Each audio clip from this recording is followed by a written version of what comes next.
So last video में हमने ये जाना था कि एग्ज़ाम की नोटिफिकेशन आई है, एग्ज़ाम कैसे कंडक्ट कराना है और क्या-क्या इन्होंने बोला है एग्ज़ाम के बारे में। तो हमने ये समझा था कि हमारे 3 सेक्शंस होंगे, पहला, दूसरा और तीसरा, और इसमें किस तरह से मार्क्स होंगे, कितना टाइम दिया जाएगा, ये सब हमने जान लिया था। और क्या जाना था कि सिलेबस क्या है हमारे एग्ज़ाम का, ठीक है। आज हम जानेंगे कि एग्ज़ाम की तैयारी करनी कैसे है, ठीक है। क्या-क्या चीज़ें ऐसी हैं जिनमें बहुत फोकस होना चाहिए, ठीक है, और हमें ये पता होना चाहिए कि इस बार तो एक पोस्ट हमारी होनी ही चाहिए। अब हम एग्ज़ाम की तैयारी कैसे करेंगे? सबसे पहली बात यह है कि सिलेबस क्या है होम साइंस का, ये बहुत अच्छे से पता होना चाहिए। जिस पेपर की आप तैयारी कर रहे हैं, अगर आपको उसके सिलेबस के बारे में नहीं आइडिया है, तो फिर तो क्या ही बोले, ठीक है। मैंने आपको प्रीवियस वाले वीडियो में बताया था कि सिलेबस का डिटेल क्या है। मेजर यूनिट्स जो हैं जिनमें हमें फोकस करना है वो है child development, food and nutrition, textile and appear, resource management, family studies and extension education and communication, ठीक है। अब इसमें क्या हो रहा है कि इन्होंने अपनी नोटिफिकेशन में ये बात बोली थी कि जब आपको एग्ज़ाम की प्रिपरेशन करनी है तो आप एनसीईआरटी और एनआईओएस की साइट्स को लेकर रेफरेंस लेकर आप तैयारी करेंगे अपनी, ठीक है। मतलब कि एनसीईआरटी की जो बुक्स हैं 11 12 9 10 11 12 की, उसकी उसकी बुक्स को रेफर करके आप पेपर की तैयारी करेंगे, क्योंकि क्वेश्चंस वहीं से आने वाले हैं, ठीक है। अगर आपको तैयारी करनी है खुद से, तो आप एनआईओएस और एससीईआरटी या एनसीईआरटी की बुक्स को रिफ़र करिए।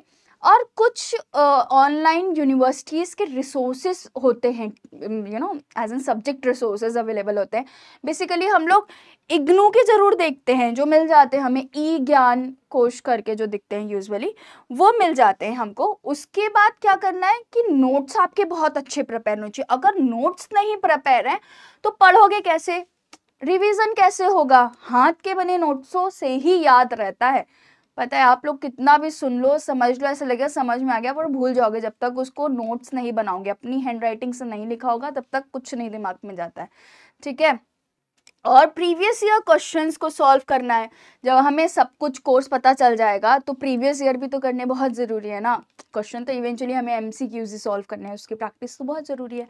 फिर बात आती है कि एग्ज़ाम का पैटर्न क्या है और इम्पॉर्टेंट टॉपिक्स कौन कौन से हैं, जिससे रिसेंटली 3-4 ईयर्स से क्वेश्चंस गवर्नमेंट एग्जाम्स में पूछे जा रहे हैं। एज इन टीचिंग के लेवल के जितने भी एग्जाम में क्या पैटर्न कैरी कर रहे हैं। ज़रूरी नहीं है कि हम बीपीएससी के ही क्वेश्चन पेपर्स को निकाल के देखें, कुछ कुछ ट्रेंड ना दूसरी स्टेट्स के पेपर को देख के भी पता चलता है, तो उन सब का एनालिसिस होना चाहिए, ठीक है। जो मैंने आपको बताया कि 9th से 12th तक की क्लासेस की बुक्स को आप रिफ़र करेंगे। अब उसके बाद क्या आता है कि दूसरी चीज़ जो है वो है ये, ठीक है। क्वेश्चन ये जो है ये प्रीवियस ईयर है, मतलब कि बीपीएससी टीआरई 3.0 का क्वेश्चन है। क्वेश्चन क्या पूछ रहा है? For which plant source gluten is derived, and the given options are A, rice, wheat, soya, more than one of the above and none of the above। तो basically identify A B C में ही करना है, ठीक है। आपने पढ़ाई करी है बहुत अच्छी, ठीक है, आपको पता है ग्लूटेन कहाँ से मिलता है, व्हीट से मिलता है, बी तो सही आंसर है। आपने मान लीजिए आपको नहीं भी पता था ग्लूटेन कहाँ से मिलता है, ठीक है, लेकिन आपने इधर उधर से पढ़ा और गूगल ही कर लिया, चलो, और जान लिया कि व्हीट से मिलता है, ठीक है। आप आगे बढ़ के नेक्स्ट क्वेश्चन, इसका आंसर क्लियर हो गया, ग्लूटेन जो है व्हीट से मिलता है। अब बात ये आती है कि ये जो बाकी के 2 बचे ऑप्शन हैं, इनके बारे में भी तो जानकारी होनी बहुत ज़रूरी है ना। कल को अगर क्वेश्चन यहाँ से पूछ दिया तब क्या, ठीक है। तो जब हम आपको पढ़ाएंगे तो हम आपको ऐसे पढ़ाएंगे कि राइस जो है वो ग्लूटेन फ्री होता है, वो कार्बोहाइड्रेट होता है और गुड सोर्स ऑफ एनर्जी होता है, ठीक है। और राइस में क्या प्रेजेंट होता है? राइस में होता है स्टार्च माड़, सबको पता है चावल जब उबालते हैं तो पानी माड़ होती है ना, वो वही है स्टार्च। अब व्हीट जो है उसको प्रोटीन होता है, जो ग्लूटेन जो व्हीट में प्रेजेंट होता है वो प्रोटीन होता है एक तरीके का, ठीक है। सोया जो होता है वो हाई प्रोटीन सोर्स है, सबको पता है, सोया खाओ, सोया मिल्क, सोया कर्ड, पता नहीं क्या क्या, ठीक है, पर ग्लूटेन फ्री होता है। और इसमें क्या होता है, essential amino acids and healthy fats होते हैं। सो अब आपको बात समझ में आई। जब आपने पढ़ा तो आपने आंसर देखा, आगे बढ़ गए, लेकिन जब हम आपको पढ़ाएंगे तो उसके साथ जुड़े जितनी भी चीजें हैं वो पूरा क्लियर करेंगे। तो अब आप समझे, कल को अगर उन्होंने ये पूछ दिया कि राइस में क्या प्रेजेंट होता है, ठीक है, और दे दिया protein carbohydrates vitamin minerals, then you know कि राइस में कार्बोहाइड्रेट्स होता है। थोड़ा सा टफ क्वेश्चन चलिए बना दिया कि starch is present in what component. Okay, they have given you options, कुछ मेज दे दिया, राइस दे दिया, व्हीट दे दिया, और भी कोई एक ऑप्शन मान लो, ठीक है।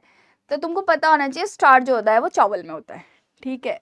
ऐसे अब आप बात समझे कि कोड पढ़ तो आप भी सकते हो, लेकिन कितना पढ़ोगे, नोट्स भी बनाओगे और ओपन सोर्सेज भी देखोगे, किताबों से भी पढ़ोगे, है ना। बहुत टाइम टेकिंग है, बहुत ज़्यादा टाइम टेकिंग है वो पूरा प्रोसेस।